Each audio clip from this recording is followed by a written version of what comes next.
Shabbat Shalom, amados, nuevamente conectados desde aquí, desde Chile, desde los montes del Valle de Curacaví, su servidor Osvaldo Calderón, en un nuevo Shabbat, en un nuevo tiempo de conocimiento, de revelación, de instrucción. Recuerda que nuestro ministerio es uno de los que justamente trabaja en la edificación del cuerpo de Mashiach. Nuestro ministerio es un ministerio de enseñanza, claramente para poder llevar a un entendimiento y profundidad claramente de las escrituras en términos generales. Hablamos desde la Torá hasta claramente el Brit Hadashah, eso implica todas las cartas de Rab Shaul, apóstol Pablo, y todo lo que ya conocemos también del libro de Apocalipsis, etc. Entonces, aquí justamente tenemos un pequeño resumen de la escritura de principio a fin con los nombres originales en el hebreo, un libro que es fundamental que usted lo pueda adquirir en forma absolutamente gratuita porque le va a abrir el gran angular de toda la escritura completa. Es un resumen. Claramente, si usted tiene que leer la escritura y la va a leer, muy bien que lo haga, pero esto le va a ayudar para poder entender a grandes rasgos justamente el trasfondo y el propósito de todo lo que nosotros hoy día estamos viviendo y lo que vamos a vivir. Porque hay que entender que la llegada de Mashiach es para la casa de Israel, la cual estaba dividida en dos reinos, el reino del norte y el reino del sur, y ella justamente estaba absolutamente fuera de la voluntad del Padre. La casa de Judá solamente estaba por amor a David, pero no era que fuese mejor en cuanto a su conducta espiritual con respecto al Creador o con respecto a su rey, que es Yahweh Elohim Sebaot, sino que también estaba fuera de la voluntad del Padre, tanto así que llegó a incorporar, por decirlo de alguna forma, claramente mandamientos de hombre para los tiempos que claramente Mashiach llegó a su presentación oficial en medio de ellos. La casa de Israel, dividida en dos reinos, la casa del norte y la casa del sur, la casa de Israel y la casa de Judá, ellas justamente contemplan el plan del Padre para poder justamente entrar a gobernar el planeta, algo que se perdió justamente en Edén.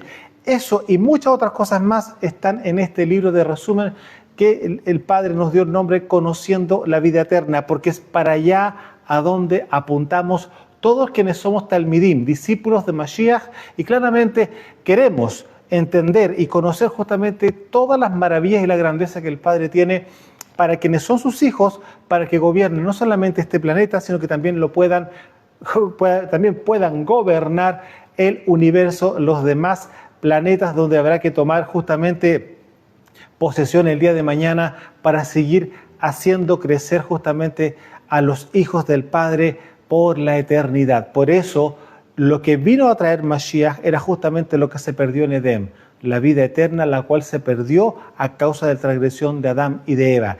Y claramente la profundidad de las Escrituras después se amplificó en este segundo libro que justamente lo estrenamos la semana anterior, donde claramente les mostramos la nueva producción que el Señor nos entregó, el nuevo material de estudio que se llama Luz en medio de las tinieblas. 17 temas versus los 17 capítulos que tiene justamente el libro anterior, y aquí usted va a poder encontrar en profundidad justamente todo lo que pasó en Edén, cuáles fueron las consecuencias naturales y espirituales del Edén, cuáles son los diseños que viene estableciendo el tema del sistema cristianismo, muchos temas maravillosos de mucha profundidad que en algún momento nosotros durante el tiempo que hemos llevado ministrando hemos estado justamente exponiéndolo, lo hemos estado enseñando, pero en este libro le dimos mayor profundidad. 160 páginas de revelación y un libro de estudio, claramente, para poder compartirlo con los más maduros. Estamos hablando a niveles ministeriales y con hermanos que ya tienen madurez espiritual para poder comprender temas que van a llevarlos a tener un entendimiento mucho más abierto. Una de las cosas que se cumple, no solamente con el primero, sino que también con este, es que claramente se cumplen las palabras de la Escritura en Levítico. En Lucas capítulo 24, si es que no me equivoco, tenemos ahí un verso donde Mashiach les abre el entendimiento, y claramente se nos abre el entendimiento al conocimiento de la verdad, y claramente es ahí donde vamos entendiendo que hay muchas cosas que efectivamente son como deben de ser. no como la religión, que uno de los temas que también se toca en ese libro es con respecto al ámbito religioso, algo que se profundiza mucho más en los libros de estudios para los que son talmidim del ministerio, donde ustedes bien ya saben, tenemos 4 volúmenes por el momento con respecto a lo que viene siendo Venga tu Reino. Libro Venga tu Reino, capítulo Osama, volumen 1, 2 y 3 y 4, y ahí profundizamos más lo que viene siendo el Ruach de Grecia, el de Babilonia, etcétera, etcétera, etcétera. También el espíritu de Pitón y otras cosas, muchos más temas también que son a niveles territoriales, a niveles espirituales, a niveles de los tronos que son celestiales. Claramente hay mucho que aprender y le damos la gloria al Padre por todo lo que Él nos ha enseñado durante todos estos años. Y es por eso que también está disponible las enseñanzas absolutamente gratuitas, no hay ningún costo de por medio a los hermanos y ministros que quieran entrar al paso de volver justamente a nuestra identidad original, que es ser israelita mesiánico. Puesto que aquellos que son de la tribu de Judá o que pertenecen hoy día al judaísmo y que salen del judaísmo a causa de la revelación del Ruach HaKodesh con respecto a Yeshua HaMashiach, esas personas, esos hermanos son judíos mesiánicos.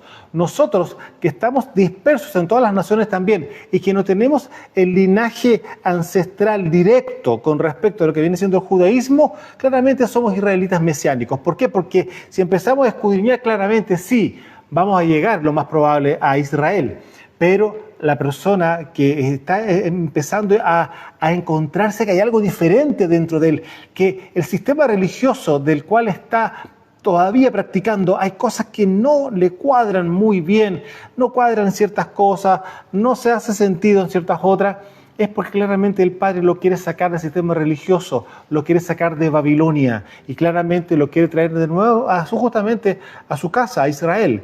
Y es justamente nuestro ministerio, un ministerio israelita mesiánico, donde tenemos justamente el privilegio de poder tener niveles de revelación que el Padre da en la medida que uno busca. La revelación no llega por el viento o estoy sentado, no, estoy meditando en la Escritura, estoy meditando en lo que el Padre está hablando, estoy meditando en las historias que estoy leyendo. Y es ahí donde el Ruach HaKodesh abre el entendimiento y dice, es por esto, mira, observen este detalle acá, porque todas esas cosas se las hace ese espíritu, ese Ruach, el Ruach Emet, el Ruach de verdad, tal como lo dijo Mashiach. Él nos va a enseñar y Él nos va a recordar y Él nos va a entregar justamente toda la sabiduría y el entendimiento para comprender el Tanaj y claramente comprender todo lo que está escrito posteriores justamente a su venida. Estamos hablando las Besorá, las 4 Besorá que tenemos, Mateo, Marcos, Lucas, Juan, ¿no es cierto? Y las cartas apostólicas que son muy popularmente conocidas, las cartas de Rav Shaul. Y así cada nivel de profundidad, y usted se va a dar cuenta que efectivamente todo está conectado con la Torá.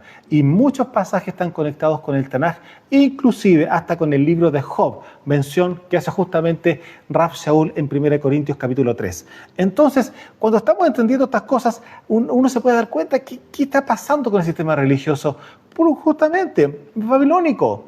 Y obviamente viene un respaldo muy erudito, por decirlo de alguna manera, o muy sofisticado a través de Grecia. Entonces, todas esas cosas, de alguna forma, lo hemos ya impreso en ese libro y usted va a empezar a entender más cosas todavía, qué es lo que viene siendo judaísmo, qué viene siendo judaizar, etcétera, etcétera, etcétera. Pero bueno, no quiero, y usted ya más o menos entiende el tiempo que le dimos justamente la semana pasada a este nuevo libro y también y a los otros que están para justamente abrir el entendimiento al mundo espiritual en el cual estamos inmersos.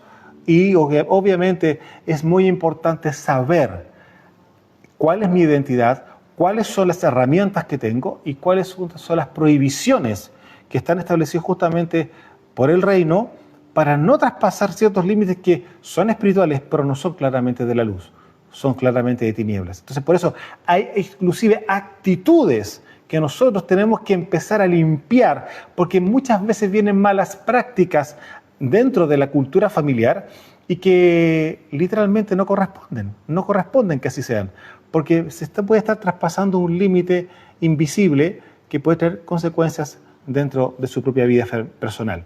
Bien, dicho eso, y en relación al mismo tema, hoy una de las cosas que vamos a revisar es lo siguiente. Allá hace unas semanas atrás revisamos la cultura del Malhut, la cultura del reino. Y ahí revisamos varias cosas y claramente una de las cosas que nos concentra dentro de lo que viene siendo la cultura del reino es la Torá. Bueno, pero existe una contracultura o una cultura de las tinieblas, ¿no es cierto?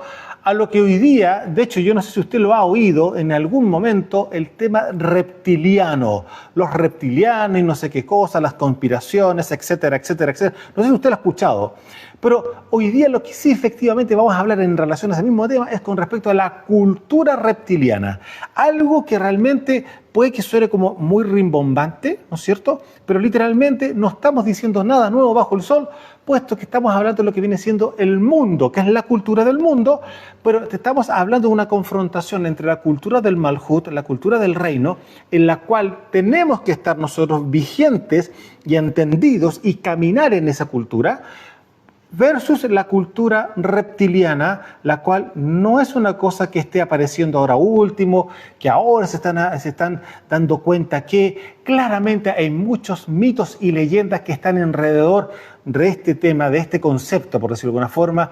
Han llegado a decir que claramente hay una fusión de unos seres espirituales que llegaron hace unos siglos atrás y se fusionaron biológicamente con las mujeres terrestres, ¿no es cierto? Y aparecieron razas que son de doble contextura, mitad animal, mitad lobo. O sea, se puede dar cuenta que mucho dentro del ámbito griego, donde está el Minotauro y cosas que son bien así especiales, ¿no es cierto? Como fusiones espirituales entre comillas, los dioses y los seres humanos, para que hablamos a nivel de lo que viene siendo el océano. Ahí están las sirenas, mujeres mitad pez, y los tritón, que vienen siendo los varones mitad pez. Entonces, ahí usted tiene hombres mitad pez, mujeres mitad pez, eso ahí estamos hablando a nivel del mar, ¿no es cierto? Mitos, leyendas y cosas como esas, pero el punto está que el mundo espiritual es una realidad, por supuesto que sí. ¿Se puede materializar? Por supuesto que sí.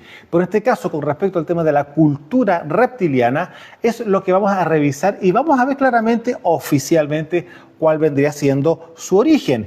Y una de las cosas que hay que entender, que la palabra reptil, que es una de las cosas que también se está usando, como lo estamos viendo ahora, claramente desciende o bien viene desde la raíz con respecto al tema de la serpiente. No es más que eso. Pero el punto está que hoy día inclusive hay una pequeña moda, por decirlo de una forma, en Europa, donde los cinturones son de piel de serpiente, chaquetas de cuero de serpiente, zapatos de serpiente, carteras de serpiente, muchas cosas a niveles reptilianos, por decirlo de alguna forma, ya se está usando fuertemente en Europa, ya no ahora, ya hace varios años.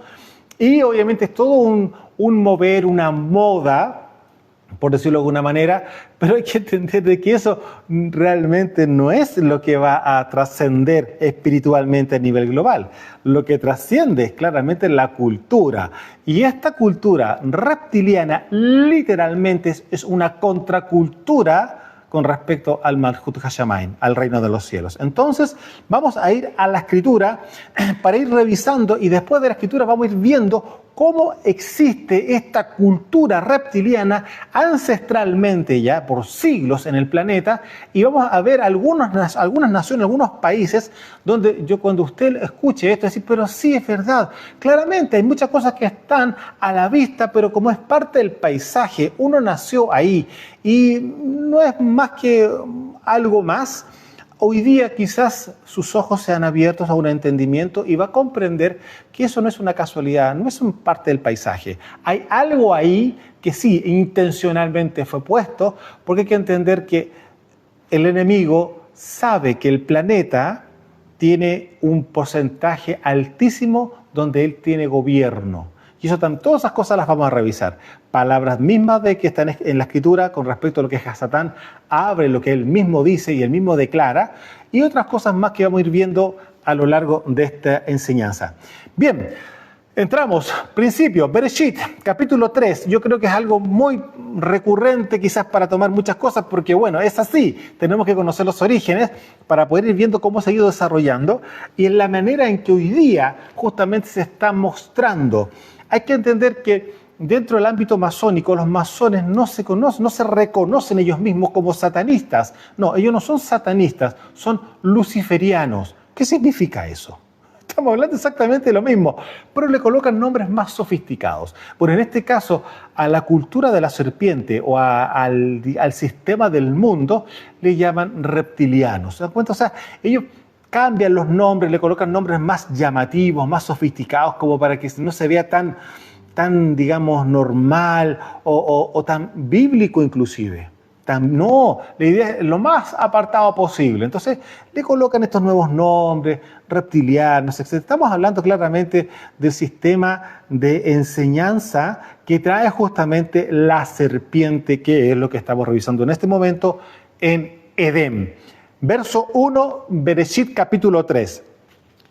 Pero la serpiente era astuta más que todos los animales del campo que Yahweh Elohim había hecho, la cual dijo a la mujer: con que Elohim les ha dicho no coman de todo árbol del huerto. Y la mujer respondió a la serpiente: del fruto de los árboles del huerto podemos comer, pero del fruto del árbol que está en medio del huerto, dijo Elohim, no comerán de él ni le tocarán. No voy a entrar a profundizar las palabras de Eva, porque claramente el padre nunca le dijo que no lo tocaran, solamente dijo que no lo comieran. Pero ella se colocó como una barrera o un mandamiento extra, de hecho muy judaico si lo miramos en los tiempos modernos. En el judaísmo ahí están varias barreras que se le coloca un mandamiento para no transgredir el mandamiento. Ahora, finalmente lo que ocurre es que ellos se regulan en base a los mandamientos de hombre, que ellos mismos han inventado para no transgredir el mandamiento del padre. Eva, curiosamente, hace una mecánica muy similar y dice claramente: no comerán de él ni le tocarán, mandamiento que no existía, ¿ya? Para que no mueran. Eso sí que es verdad. Entonces la serpiente dijo a la mujer: no morirán, sino que sabe Elohim que el día que coman de él, serán abiertos sus ojos. ¿A qué cosa? Al mal. ¿Y cómo podemos nosotros ratificar eso? Porque mire lo que dice a continuación: y serán como Elohim, sabiendo el bien y el mal. Una de las cosas que ellos sí conocían, y lo conocieron durante mucho tiempo, fue la bendición, la bondad, el bien que incorporaba el estar en Edén, un lugar donde había abundancia y maravillas de todo lo que uno pueda imaginarse y algunas cosas más que están sin la imaginación humana. Pero eso incluye los sonidos de los animales, de los pájaros, los aromas tanto del pasto como de los árboles frutales, los aromas de las flores y todo lo perfecto y extraordinario que el Padre hizo justamente en ese lugar conocido como paraíso, que es la capital de Edén. ¿Ya? Ahora, seguimos avanzando. Dice acá, dice: serán abiertos sus ojos, claramente al mal, y serán como Elohim, sabiendo el bien y el mal. Verso 6. Y vio la mujer que el árbol era bueno para comer y que era agradable a los ojos y árbol codiciable. ¿Para qué? Para alcanzar la sabiduría. Tomó de su fruto y comió, y dio también a su marido, a su esposo, a Adán, el cual comió así como ella. Entonces, si nosotros paramos en este pasaje y empezamos a analizar cuál ha sido la intención que en los siglos se le ha dado justamente a la serpiente, en muchas culturas la serpiente también habla de sabiduría.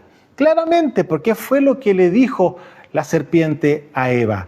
Le mostró un árbol que no, entonces finalmente ella se da cuenta que ese árbol no era tan malo, al contrario, un árbol que era bueno.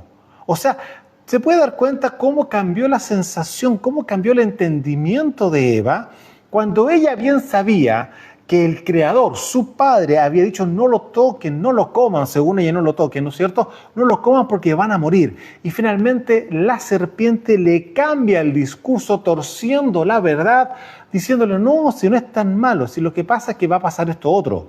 Bueno, finalmente vemos el desenlace y conocemos el desenlace, y es por eso que justamente viene todo un sistema de redención para nosotros, para Israel, ¿no es cierto?, a través de Mashiach.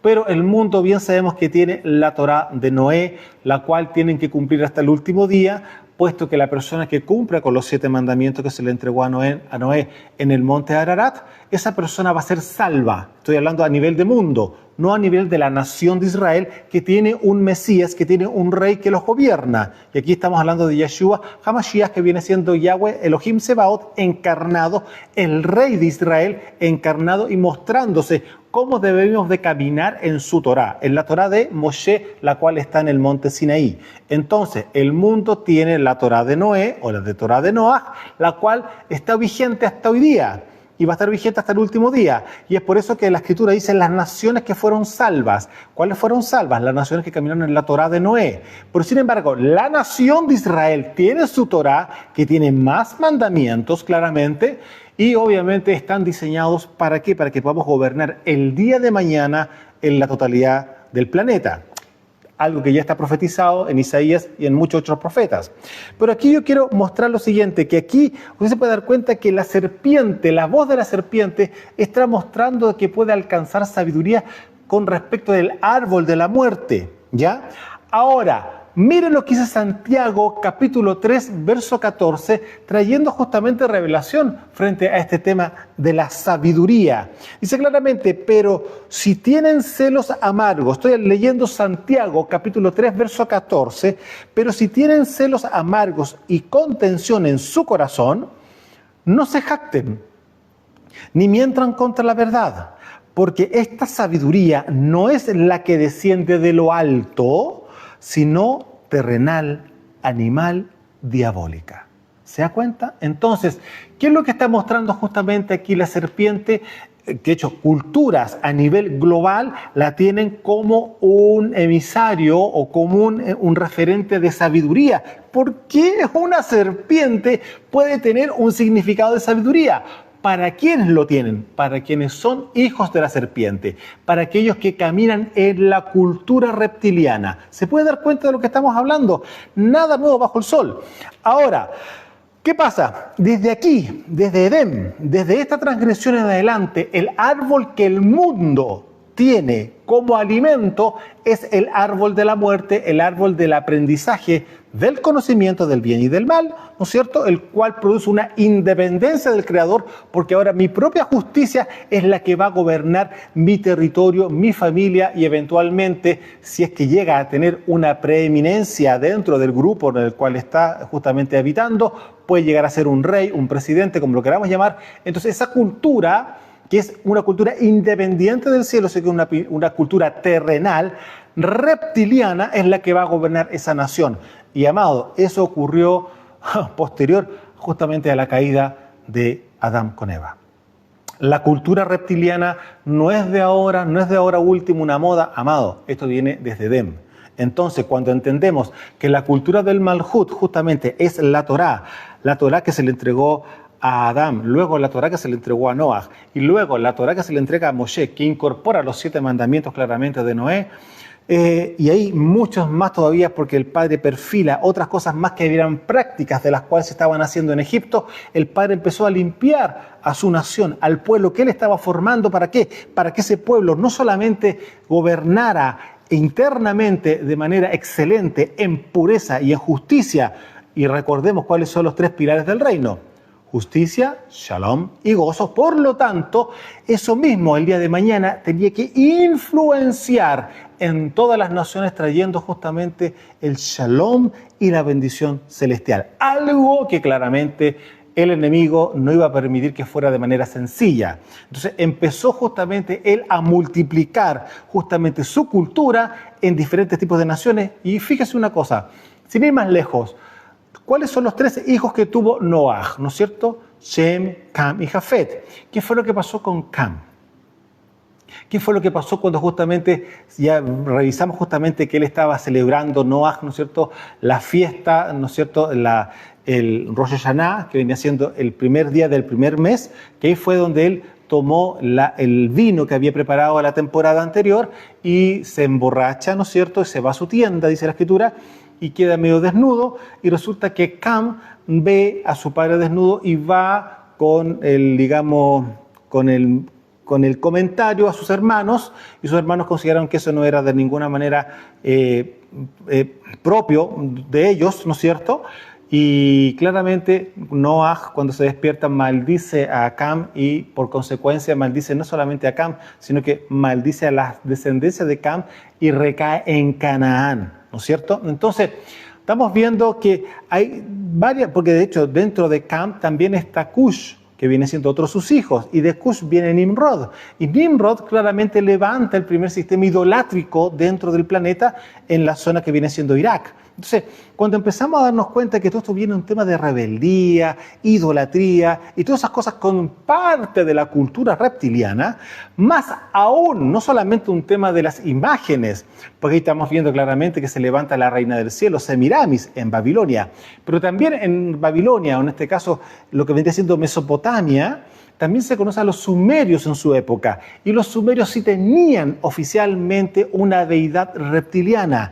Y aquí vamos a ir avanzando en la historia y vamos a ir avanzando también en las naciones, cómo esa cultura, y cuando hablamos de cultura, que ya vamos a hacer una pequeña definición que también le hicimos anteriormente en la cultura del reino, vamos a darnos cuenta cómo todas las cosas empiezan a tomar sentido, incluyendo algunos medios de transporte que usted dice, pero ¿de qué estamos hablando? Sí, hasta los medios de transporte también van a ser influenciados por esta cultura.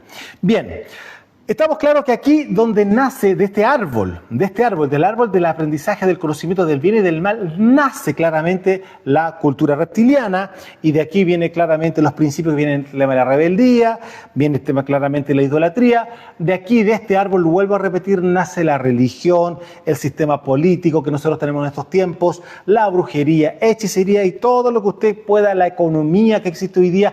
Todo aparece y nace de este árbol que el mundo tiene. Exactamente, el árbol del aprendizaje del conocimiento del bien y del mal. Ahora, de ahí derivamos a todo tipo de pecado que usted pueda imaginarse e inimaginarse. Todo está en este árbol, y de aquí nace la cultura reptiliana. Ahora, algo que nosotros tenemos que tener sumamente claro, que el planeta, el mundo, no la nación de Israel, ni los hijos de Elohim que están dispersos en las naciones, y los hijos de Elohim que pertenecen a la fe o a la emuná de Abraham y que son parte de la casa de Israel, estamos hablando de los 3 códigos para heredar el reino, ellos también están dispersos en el planeta después de la última diáspora romana que tuvimos en el año 70. Pero el planeta, el mundo, ¿a quién oficialmente le pertenece? Al enemigo. Eso lo tenemos más que claro, tanto así que sus mismas palabras las vamos a escuchar ahora aquí en una confrontación que tuvo con Mashiach en Lucas capítulo 4, versos 5 en adelante. Recordemos que Mashiach venía saliendo justamente de su inmersión con su primo, en este caso Yohanan, ¿no es cierto? Y él sale de la inmersión en el río Jordán y se va al desierto, y ahí es tentado, ¿no es cierto?, por el enemigo. Y en el verso 5 dice, y le llevó el diablo a un alto monte, o Hasatán, a un alto monte, y le mostró en un momento todos los reinos de la tierra.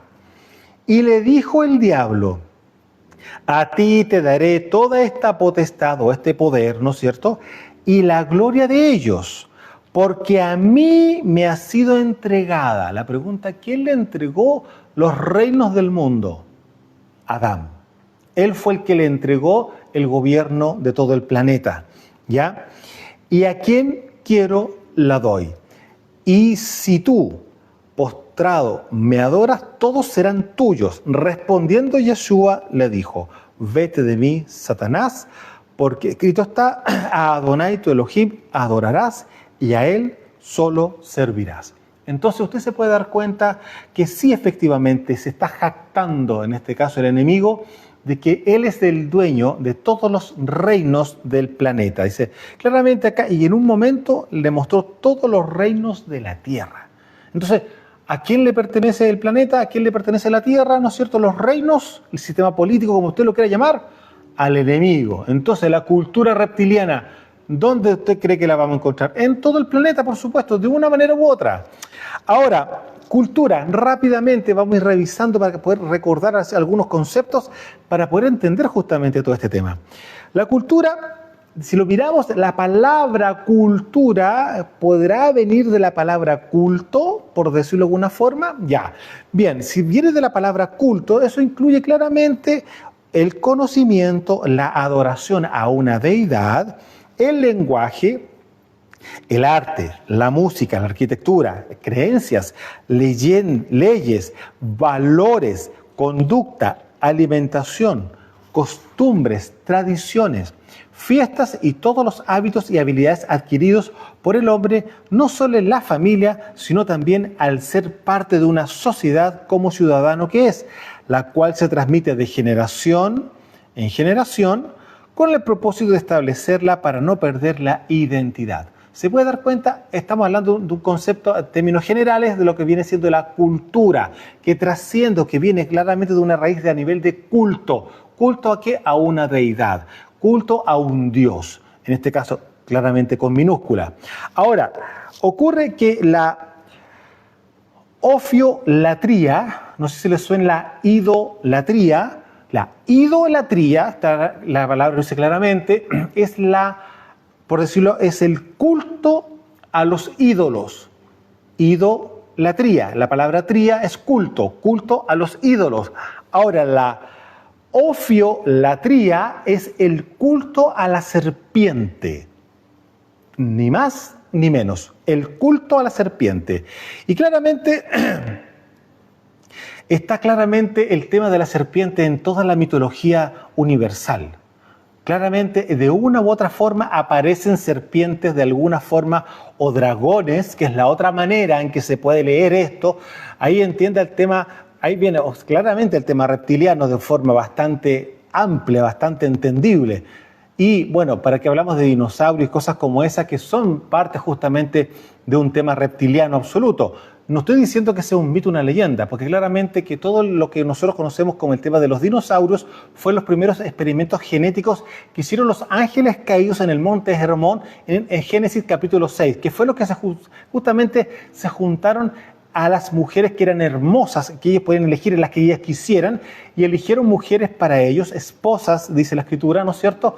Y de ahí crecieron también gigantes, porque ya habían gigantes en la época de Génesis 6, pero aquí nacen gigantes también de estos seres celestiales que son ángeles caídos absolutamente. Usted también lo puede corroborar esto no solamente en el libro de Enoc, que en algún momento quizás lo comentamos, sino que también en la carta de Judas. Ahí también aparece lo mismo, que abandonaron su morada, claramente su sector, su responsabilidad celestial, y son ángeles caídos. Esos ángeles caídos claramente también hicieron experimentos genéticos con animales y claramente con reptiles. Y de ahí viene toda esta deformación donde aparecen justamente este tema de los dinosaurios, lo cual también el Padre se encarga de deshacer, ¿no es cierto? Y de destruir justamente con el diluvio. Entonces, nada nuevo bajo el sol. Y cuando empezamos a ver que existen varios vestigios, o digamos, aparecen los cráneos y los esqueletos, ¿no es cierto?, de muchos dinosaurios, inclusive en algunos cerros, en algunos montes altos, ¿por qué cree usted? Exactamente, vararon, porque claramente se ahogaron, murieron todos los animales, todo lo que había en la tierra, y esos al flotar quedaron varados justamente en algunos cerros, en algunos montes altos, y es como casi cómo llegó hasta arriba este animal, por lo mismo, porque ya llegó muerto, ahogado ahí. Ahora, estamos hablando con respecto al tema del culto a la serpiente, y aquí usted se puede dar cuenta que existen hasta hoy día, sobre todo en Latinoamérica, bueno, en Europa y en varias partes de Asia, en África también, hay varios testimonios con respecto a templos y obviamente hay monumentos también que están dedicados a la serpiente. Entonces, y ahí claramente hay rituales que van de la mano, algunos que los practican hasta ahora último. Ahora, vemos claramente en el tema de lo que recién conversamos, Babilonia. Babilonia sí tenía culto a la serpiente, tenía culto reptiliano, por decirlo de alguna manera, ¿no es cierto? Ofiolatría, ¿ya? Y claramente ahí lo que recién conversamos, el tema de Sumeria, ¿no es cierto? Y hay varios, de hecho algunos, como se han fijado que hay unos tallados, algunos que son hechos en arcilla, otros son hechos en piedra, donde yo no sé si usted habrá visto unas imágenes donde aparece un personaje con cabeza de reptil, pero como que lleva un bolsito en la mano y claramente se ve esa forma como que va caminando muy como estilo jeroglífico del ámbito de justamente de los egipcios, ¿no es cierto? Eso está en Mesopotamia, está en muchas partes, también estas combinaciones aladas, ¿no es cierto?, de como león con alas y con cara de hombre. ¿Se dan cuenta? Hay muchas cosas que son mezcladas, hay mezclas. Entonces, en este caso, esa imagen de una cara de reptil, a eso le llaman reptilianos. Y no, estamos hablando que son demonios a los que se le colocaron como deidades, fueron como dioses en su época. Ahora, en este caso tenemos Persia, Indostán, Ceilán, China, Japón. Claramente los dragones, China y Japón es un tema absolutamente cultural. Birmania, Java, Arabia, Siria, Asia Menor. India. En India encontramos claramente a Buda y Buda tiene un respaldo reptiliano absoluto. Hay muchas fotografías y muchos, inclusive estatuas y monumentos donde claramente aparecen serpientes detrás justamente de Buda. Ahora, dentro de este tema en la India también encontramos a los nagas y los nagas también es una agente serpiente, que así es la forma que ellos lo definen, que también es una mezcla humana con reptil y de ahí en adelante ellos mismos van creando sistemas de gobierno y muchos, de hecho, hablamos de dinastías. Entonces, los nagas son gente serpiente, ¿no es cierto?, que ahí nacen en la historia dinastías de reyes. Miren lo que estamos hablando. A ese nivel estamos hablando en la India, donde hay una cantidad no menor de, entre comillas, dioses. Ahora, de aquí mismo de la India aparece el tema en el hinduismo, el tema de la Kundalini. No sé si les suena, la Kundalini. Justamente ahí tiene el tema de las chakras y todas esas cosas. Ya, bueno, aquí viene todo este tema de la meditación. ¿Pero qué significa Kundalini? Kundalini significa la enroscada. ¿Y sabes dónde supuestamente para el hinduismo está esta serpiente Kundalini, la serpiente enroscada en la columna vertebral? Y ahí aparece el tema de las chakras y esto y lo otro. Y supuestamente cuando la serpiente Kundalini se despierta, entra en el estado de conciencia en la persona. Es una cosa impresionante porque es todo ¿cómo decirlo? Es todo un misticismo, que es la forma de decirlo, ¿no es cierto?, en relación a la serpiente. Entonces, esta serpiente está enroscada en espiral y está dormida, y dice claramente acá en el Muladhara, en la chakra, es decir, en el fondo, en la columna vertebral. Entonces, cuando la Kundalini se despierta, la conciencia del mundo emerge. O sea, una persona que no tiene despierta la Kundalini es una persona inconsciente, según el hinduismo, ¿ya? Ahora, aquí también la serpiente está presente en qué cosa, claramente en el yoga, el tantra, el budismo, el taoísmo, el sijismo y el gnosticismo. Ahí está involucrada claramente la serpiente. Y obviamente estamos hablando de una cultura de tinieblas. Entonces, obviamente tenemos que entender que hay que encender la luz de Mashiach para poder justamente entender en cuál es el lugar en donde estamos, qué es lo que nos está rodeando. Entonces, por eso tiene que haber luz en medio de las tinieblas. ¿Se fija?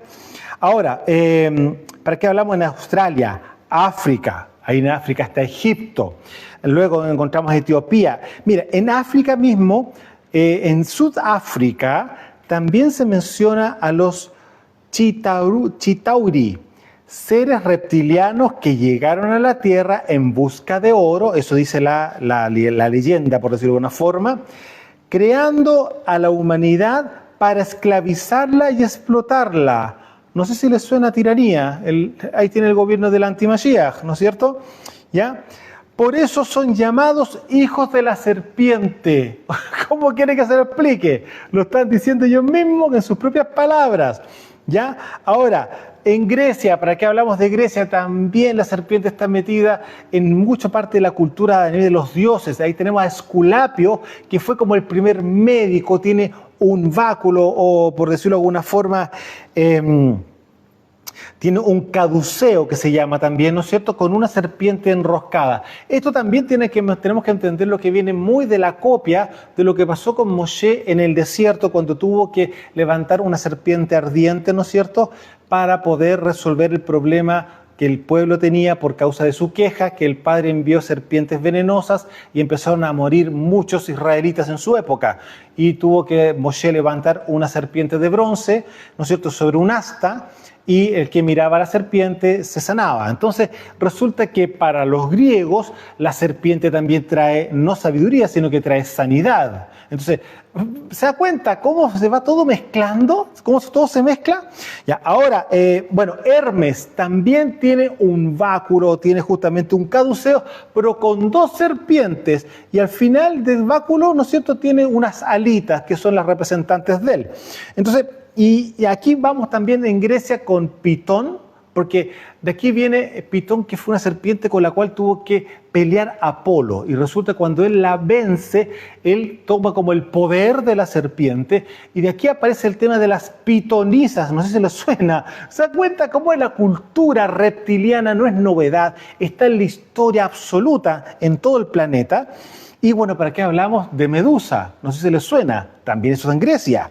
Entonces, hay mucho material. Si usted empieza a investigar, se dan cuenta que la cultura reptiliana está hace siglos sobre el planeta. ¿Por qué? Estamos viendo los orígenes, desde Edén en adelante. Ahora, ¿para qué hablamos en Italia con el Vaticano? Vaticano que tiene hoy día un salón de reuniones que es claramente la cabeza de una serpiente. No sé si usted lo ha visto. Busque usted en internet y busque justamente salón de reuniones del Vaticano con cabeza de serpiente, y ahí usted le va a ver y uno va a decir, pero ¿cómo es posible? Bueno, todo es posible, no es posible, no es ninguna novedad para nosotros. ¿Ya? En el norte de Europa, Europa Occidental, México, ¿para qué hablamos de México? ¿Para qué hablamos de Perú? Aquí en Chile, los mapuches, por supuesto que sí. Acá el tema en Chile, los mapuches tienen el tema su cosmovisión, por decirlo de alguna forma, ¿no es cierto? Ellos tienen dos serpientes, miren, no es una, tienen dos serpientes, una serpiente acuática y una serpiente terrestre. Y resulta que la acuática se llama Kaikai-Bilú, ya es la serpiente del mar o la serpiente de las aguas. Y escuchen muy bien cómo se llama la serpiente de la tierra, se llama Tren. No sé si qué les suena eso. Se puede dar cuenta que hasta las personas se meten dentro de una culebra metálica, dentro de un riel, y recorren no solamente nuestra nación, sino que las otras naciones, Europa entero y todo el planeta, está en base a una conexión de trenes. Y los trenes, literalmente, usted lo mira, es una serpiente metálica y la gente se mete dentro de la serpiente para que la lleve a destino. Mire, estamos hablando de que son cosas que van más allá de la imaginación. Ahora, ¿por qué cree usted que se llama avión? Porque está imitando justamente la forma de un ave. Avión. ¿Se da cuenta? El hombre ha buscado en la naturaleza ciertas cosas, sí, perfecto, pero qué curioso que aparece un tren que literalmente viene siendo una serpiente metálica que corre por un riel y serpentea por los montes, por los cerros, etcétera, etcétera, recorriendo muchas naciones, recorriendo muchos países, recorriendo muchos territorios. ¿Cómo quiere que se lo explique? Ya, seguimos avanzando. Acá, ¿para qué hablamos de Guatemala? ¿Para qué hablamos de, toda América?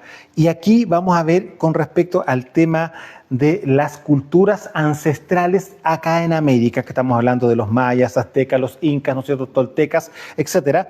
Acá aparece una serpiente que claramente ya gobierna claramente en México fuertemente, ¿no es cierto?, que es la Quetzalcóatl. Perdón la pronunciación, pero es un poco complicado para nosotros que no estamos acostumbrados a este tipo de palabras. Quetzalcóatl. Ya. La serpiente voladora es un dios, ¿no es cierto?, en el ámbito de los mayas, ¿no es cierto? Y esta serpiente voladora, mire el nombre que tiene, claramente está con los mayas, los aztecas y los incas, y tienen un común denominador en un culto a la serpiente emplumada o a la serpiente voladora, que vendría siendo el dios del viento, ¿ya? La que en Mesoamérica se llamaba Quetzalcóatl, ¿ya? O se llamaba Kukulcán o Gucumatz. Son tres nombres para la misma serpiente. En América del Sur recibía el nombre de Viracocha, ¿ya? Todo el arte de las culturas maya, azteca, tolteca e inca nació de la inspiración de esta serpiente. por lo que bien podemos llamarlas culturas serpentinas. Mire, o sea, se puede dar cuenta, en el fondo estamos hablando de culturas reptilianas, ¿ya? Y cuando notamos que desde la arquitectura de sus pirámides hasta el diseño de sus vestidos, ¿ya?, que se llaman huipiles, todo proviene del diseño de la piel de la serpiente. Para los mayas, el culto a la serpiente cobró tanta importancia que llegaron al extremo de tomar 2 tablas para presionar e ir deformando con ellas el cráneo de sus hijos. Limaban sus dientes y torcían voluntariamente sus ojos, todo esto con el fin de asemejarlos físicamente a la culebra.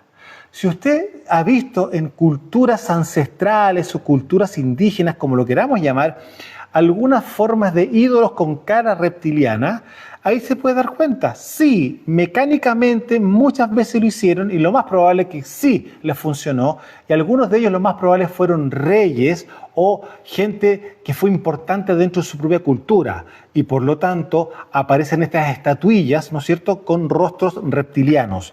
Entonces, bueno, mire, esto está en todo el planeta disperso de una forma impresionante. Cultura tras cultura, idolatría tras idolatría, porque recordemos que una de las bases justamente de la cultura reptiliana es la idolatría. Ahora, ¿se acuerda que recién vimos con respecto a esta serpiente dentro de los mayas, etcétera? Bueno, que también se le llama la serpiente voladora. Ahora, qué curioso, por decirlo menos, ¿no es cierto? Si nos vamos a Isaías, capítulo 14, verso 28, mire lo que dice acá. En el año que murió el rey Acaz, fue esta profecía: no te alegres tú, Filistea, toda, por haberse quebrado la vara del que te hería, porque de la raíz de la culebra saldrá áspid, y su fruto serpiente voladora. Usted se puede dar cuenta que aquí estamos hablando de que hay cosas que pasaban, sí, justamente en el territorio de Canaán, ¿no es cierto?, con los filisteos. Y aquí tenemos una serpiente voladora, y resulta que tenemos acá en América también una serpiente voladora en el ámbito cultural maya y inca y ancestral a nivel indígena acá en Latinoamérica. Isaías capítulo 30, verso 6, profecía sobre las bestias del Negev, por tierra de tribulación y de angustia, de donde sale la leona y el león, la víbora y la serpiente que vuela, lleva sobre lomos de asnos sus riquezas y sus tesoros sobre jorobas de camellos, a un pueblo que no les será de provecho. Bueno, aquí se puede dar cuenta que el tema de la serpiente, y para qué hablamos de Leviatán, ¿no es cierto? O sea, aquí hay un tema que no es una cosa nueva. El tema de la cultura reptiliana no es una moda, amado. Esto viene desde Edén y ha pasado por siglos y siglos, y como hay muchas esculturas que fueron hechas en piedra, es por lo mismo que sigue estando esos registros históricos a nivel global, en todo el mundo, sobre todo a nivel arqueológico. Ahora, Deuteronomio capítulo 6, verso 4, yo creo que muchos ya manejan un poco este pasaje, pero quiero profundizar en algunas cosas. En Egipto, yo le pregunto lo siguiente: el cintillo que usaba Faraón, ¿qué es lo que tenía en el centro del cintillo que estaba aquí en su frente? No sé si usted podrá tener alguna visualización. De hecho, fíjese en este caso las caras doradas de oro, ¿no es cierto?, de los faraones, todas esas cosas. ¿Qué es lo que tiene en el cintillo? La cabeza de una serpiente, ¿no es cierto? Bueno, vamos a ver lo siguiente. ¿Y dónde estaba el cintillo? Acá en el centro, entre medio de los ojos, ¿no es cierto? Ahí estaba el cintillo y estaba la cabeza de la serpiente. Entonces usted se puede dar cuenta quién gobernaba la mente de Faraón. ¿Quién gobernaba la mente de Faraón? ¿Faraón era parte de la cultura reptiliana, pregunto? Obviamente que sí. Claramente que sí. ¿Quién gobernaba la mente del faraón? La serpiente. Ahora, miren lo que dice Deuteronomio capítulo 6, verso 4.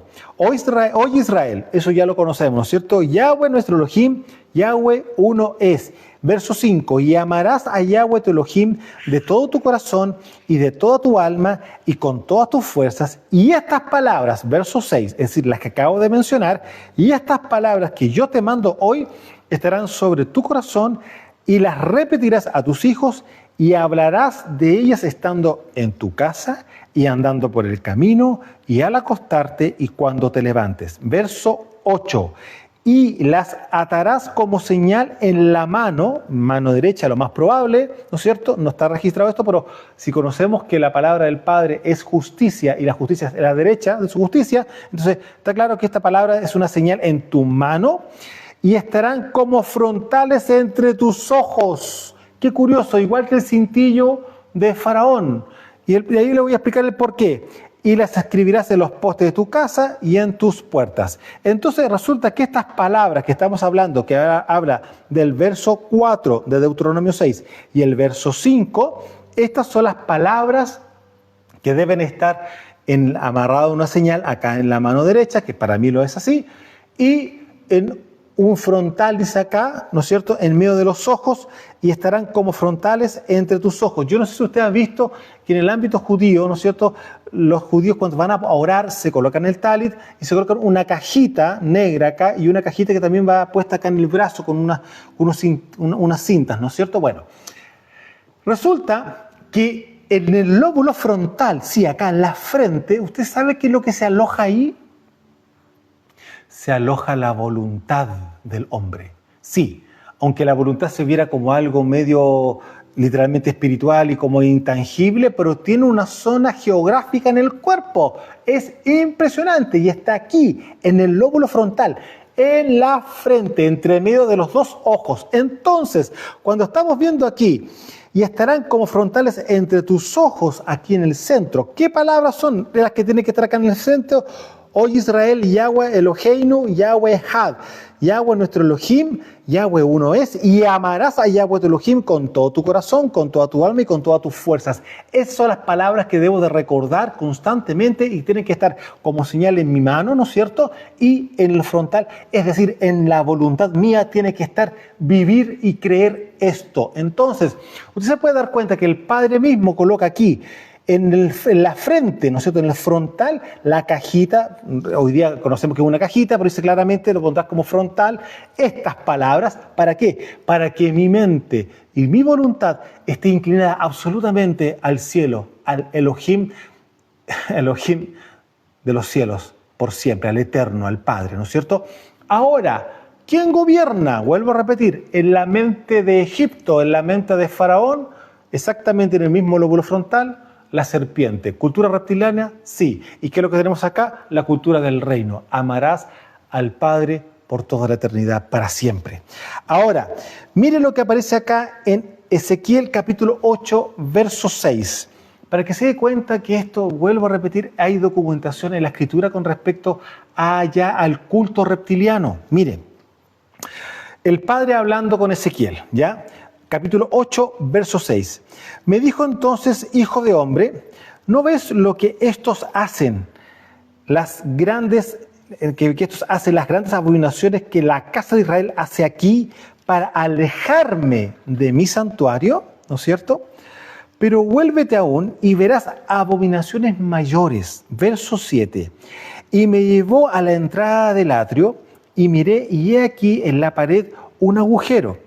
Y me dijo, hijo de hombre, cava ahora en la pared, es decir, rómpelo más. Y cavé en la pared y aquí una puerta. Me dijo luego, entra y ve las malvadas abominaciones que estos hacen allí.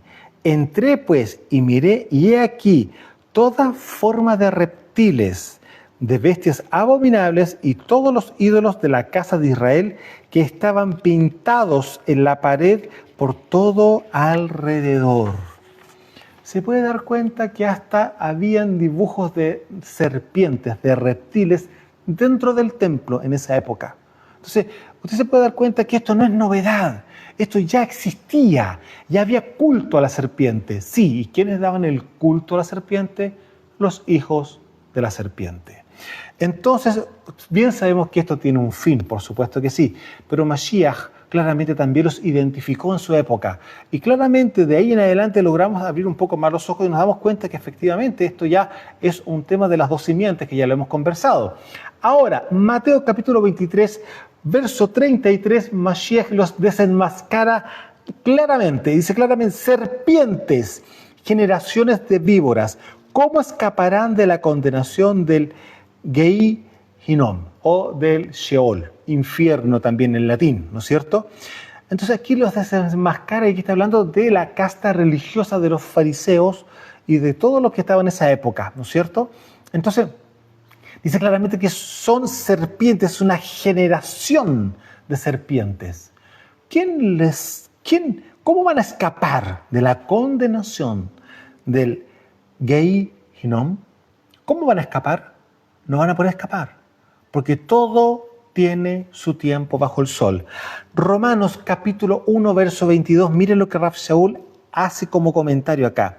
Profesando ser sabios, se hicieron necios y cambiaron la gloria de Elohim incorruptible en semejanza de imagen de hombre corruptible, de aves, de cuadrúpedos y de reptiles. Nuevamente, o sea, estamos hablando que el tema de la idolatría reptiliana siempre estuvo sobre el planeta.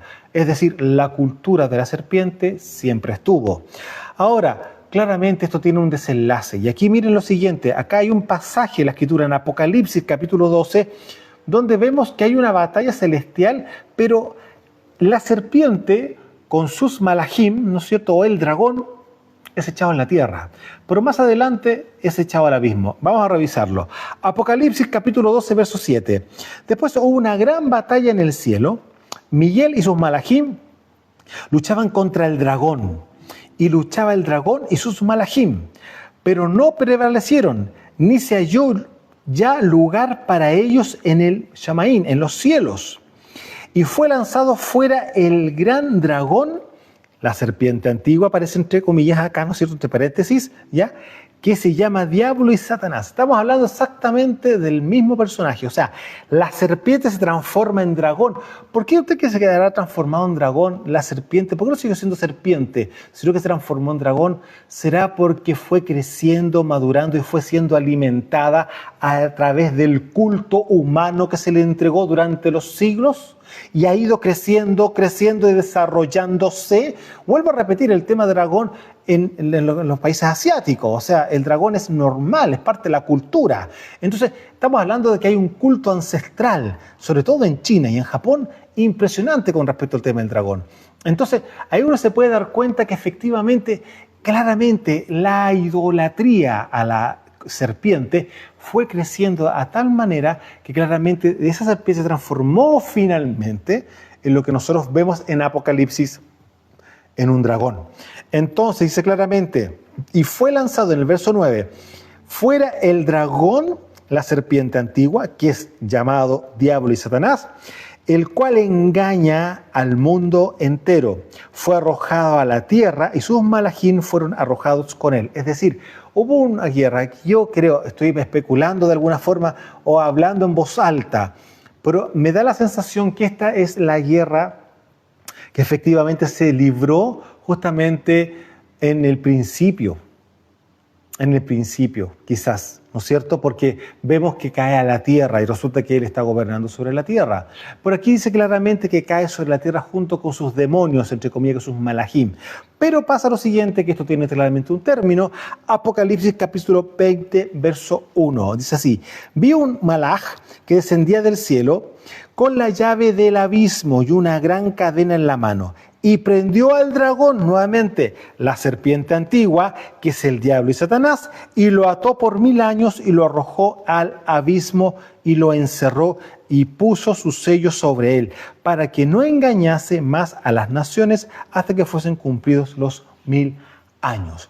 Usted se puede dar cuenta que claramente ya no se arroja al abismo y esta lucha que usted ve acá ya no es una serpiente, es un dragón. Entonces aquí estamos viendo que claramente Satanás, la forma de serpiente que tenía en el principio en Edén ya no es la misma hoy día. Y estamos hablando que los niveles de agresividad, los niveles de violencia claramente son distintos a los que pudo haber tenido en el principio. Y es por eso que nosotros tenemos que tener sumamente claro que esta cultura reptiliana que hoy día está en el planeta, y no es una novedad, vuelvo a repetir, no es una cosa de moda. Claramente él puede levantar modas como él quiere, ¿no es cierto? Pero el punto está que la cultura que estamos hablando con respecto a la alimentación, que claramente no es la alimentación que nosotros tenemos que tener, la música, que usted ya se puede dar cuenta que lo que se está oyendo, cuáles son las historias, los cuentos, para que hablamos de Harry Potter y así otros libros más, y una cantidad. Mire, y dentro de la cultura reptiliana hay subculturas, y aquí se lo voy a dejar así como para ir cerrando. La cultura woke, ¿le suena? Bueno, es parte de lo mismo. Entonces, la cultura reptiliana claramente viene siendo todo lo que el mundo hoy día opera y practica, tanto en brujería, hechicería, ocultismo, estamos hablando de la idolatría y obviamente dentro de la forma de vivir, que claramente no es la manera de vivir agradable al Padre. Ni siquiera las naciones están operando hoy día dentro de los 7 mandamientos de Noaj. Entonces, la pregunta es la siguiente: ¿cuántos son los que van a finalmente a prevalecer dentro de los hijos de Elohim, ¿no es cierto?, que van a estar atentos para el sonido de shofar? Un remanente, y no lo digo yo, Mashiach mismo lo dijo: manada pequeña, al Padre le plació darles el reino a ustedes. Así que, amados, ya entendiendo claramente este tema de la cultura reptiliana y en confrontación con la cultura del Malhut, que ya lo revisamos, esperamos que se le hayan abierto más los ojos y el entendimiento frente a lo que nos rodea. Porque sí, hay muchas historias, si usted revisa en la historia, en la geología y muchas cosas, usted se va a dar cuenta cómo van apareciendo y apareciendo una vez y otra vez justamente estas imágenes reptilianas y toda esta fusión humano-reptil, ¿no es cierto?, en varias culturas. Claramente muchos son mitos y leyendas y otras claramente pudo haber sido sin ningún problema manifestaciones demoníacas claramente en su época. Así que, amados, aquí desde los montes del Valle de Curacaví en Chile, su servidor Osvaldo Calderón, reforzando y construyendo y edificando justamente el cuerpo de Mashiach. Shalom.